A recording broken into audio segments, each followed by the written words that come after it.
Hi, this is KY Chia. What's up?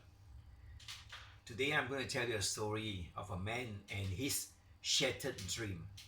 Kellie's castle, that is. Nestled amongst the greenery, rolling hills, plantations, and secondary jungle is a castle that Kellie built. Full name is Kellie William Smith. He was Scottish. He came over to this country in 1890 when he was 20 years old. By the way, the village that he was born in was Kellis. Hence, his name was Kellie, and the castle also named after him and and his village. All right, he came over when he was 20 years old and worked as an engineer with a company who was awarded a contract to clear about 10,000 acres of land. Having done that, he also made a lot of money, and with the money, he also bought 1,000 acres to plant rubber, and also at the same time, he also was involved in the tin dredging business. All in good time, he made his money. He became a very wealthy man, and then he amassed his fortune, and he went back to Scotland to marry his sweetheart Agnes, and to bring him over to this country, the place of milk and honey. She bore him two children, Helen and Anthony. Okay, that is that part. So he came back, but his fortunes fluctuated up and down because of price of commodities. So anyway, he struggled on because he wanted to show his friends, his bureaucrats, friends, that he was just as wealthy, if not more wealthy than them. So he has a grandiose plan for a castle very big. And he even imported 70 people from Madras, Indians, And this architecture, as you can, is something similar to the one that we see in Kuala Lumpur, the clock tower, and the Moorish and kind of same design. Yeah, yeah. And even these bricks and marbles were imported from India. But it took me a long time, He started planning, the building somewhere in 1916, But he did not get to complete. Yeah, by the time it was almost complete was 1926. But sad to say, a tragedy struck. Yeah, yeah, tragedy struck in 1926. Okay, so what happened was during the during the construction, the workers fell ill because of a certain strain of flu, an epidemic. So many of the workers died, and they approached him to build a temple, to appease the so-called the the gods. He agrees readily because he also thought that his fortune may change, if he do things.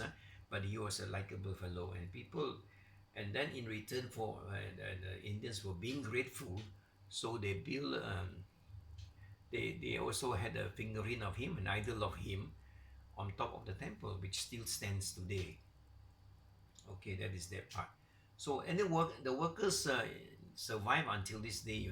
So anyway, he struggled on. He was, he was not that poor. He had his limousine, was going up and down, doing his business, But his fortune went up and down, and then he decided to go to because he wanted to have the first elevator in the country, because at the one corner of the castle, Kellie's castle, is a place where it is 6 story high, and then you have to have an elevator. So we went over to buy one, and then when he went to Europe, it was 1926, I think. Yes. And then he caught the Spanish flu and died there, poor thing. So the thing did not materialize. So the wife was devastated. She was grief stricken.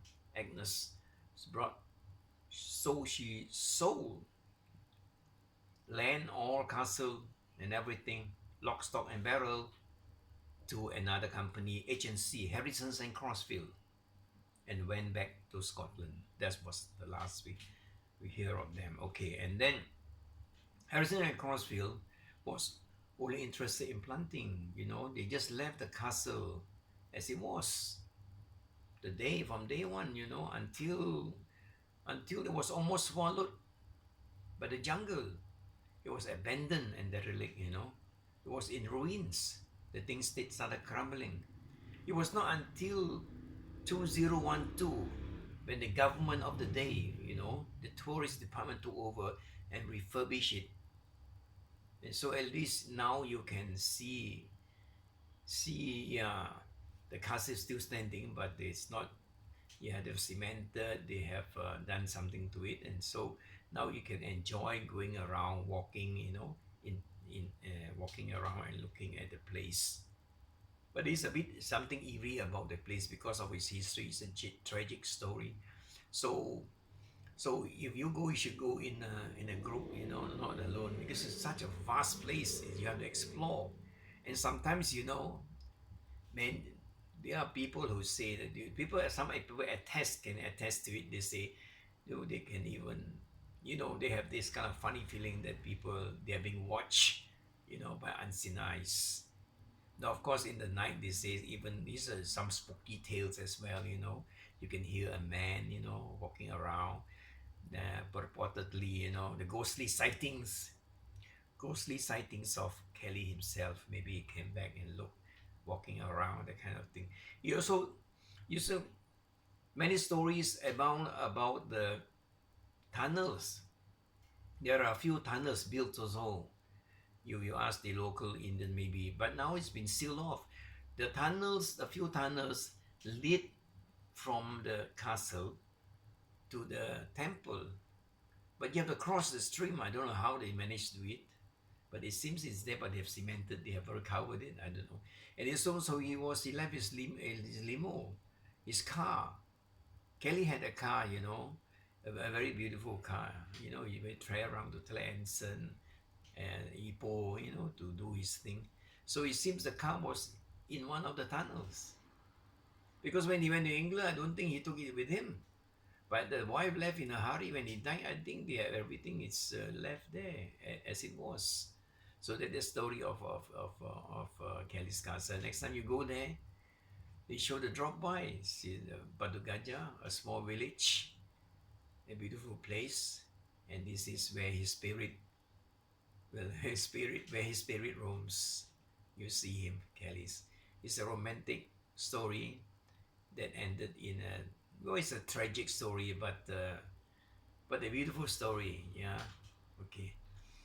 Well, I've said that much. Have I left out anything? Okay. Yeah, we'll continue later. So have a nice day. Yeah. Thanks for watching. Bye bye.